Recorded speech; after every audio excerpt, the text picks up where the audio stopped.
আল্লাহ রব্বুল আলামিন সূরাতুল হিজরের 43-44 নম্বর আয়াতের মধ্যে বলেন, ওয়া ইন্না জাহান্নামা লামাউইদুহুম আজমাইন, নিশ্চয়ই জাহান্নাম তাদের প্রত্যেকেরই প্রতিশ্রুত স্থান হবে। এ বন্ধু, হাফিজুরের দালালি ছাড়ো, আল্লাহকে ভয় করো, জাহান্নাম নিয়ে চিন্তা করো।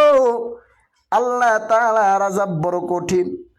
দুনিয়ার মধ্যে আল্লাহ তাআলা এত নাজ নেয়ামত দান করছে, এত সুন্দর কণ্ঠ দান করছে, কারো দালালি করার জন্য না, একমাত্র আল্লাহ তাআলার গোলামি করার জন্য রে বান্দা।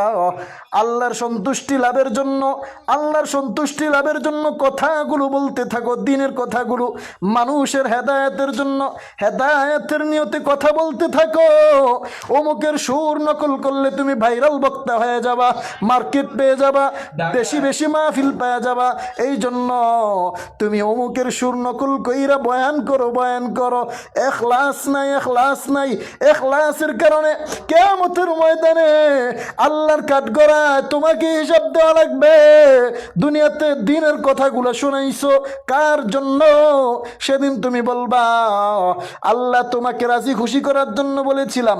আল্লাহ বলবেন না না, তুমি দিনের কথাগুলো শুনাইছো, অমুকের সুর নকল কইরা মানুষ তোমাকে সম্মান করবে, মানুষ তোমাকে বেশি বেশি মাহফিলে দাওয়াত দিবে, বেশি বেশি মানুষ তোমাকে মাহফিলের জন্য ইনভাইট করবে, হাদিয়াটা বাড়ায় দিবে, অল্প সময়ে তুমি ভাইরাল বক্তা হয়ে যাবা। এই জন্য তুমি ওই সুরগুলো নকল কইরা ইখলাস ছাড়া দুনিয়ার সন্তুষ্টি কামাইবার জন্য আলোচনা করেছিলে, দিনের কথাগুলো বলেছিলে, আমার সন্তুষ্টির কথা তুমি চিন্তা করো না। বান্দা তুমি, ও রিফাত, তুমি দুনিয়া যেটা চেয়েছিলে সেটা পেয়ে গেছো, আজকে তোমার এখানে কোনো প্রতিদান নাই। আল্লাহ তাআলা ফেরেশতাদেরকে ডাক দিয়ে বলবেন, ও ফেরেশতা, খুযুহু ফাগুল্লু, তাকে ধরো, জাহান্নামের মধ্যে নিক্ষেপ করো, তার গলার মধ্যে বেরি পরায় দাও, সুম্মাল জাহিমা সাল্লু, তারপরে তাকে জাহান্নামের মধ্যে নিক্ষেপ করো।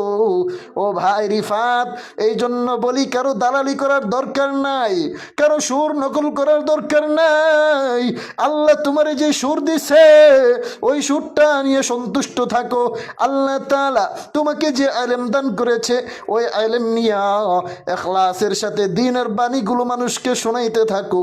আল্লাহ তাআলা এই উসিলায় হয়তো কিয়ামতের ময়দানে তোমার আমল নামাগুলো কবুল করে, তোমার গুনাহগুলো ক্ষমা করে আল্লাহ তাআলা তোমাকে জান্নাত দান করবে। এরে তুই যে আমারে নসিহত করলি, তোর গলায় তো হাফিজুরের আওয়াজ শোনা যায়। তুইও তো হাফিজুরের দালালি কইরা কইরা আরেকজন রে নসিহত দেস। না না, আরেকজনের দালালি কইরা কইরা অন্য জন রে নসিহত দিস না। ভালো হয়ে যাও।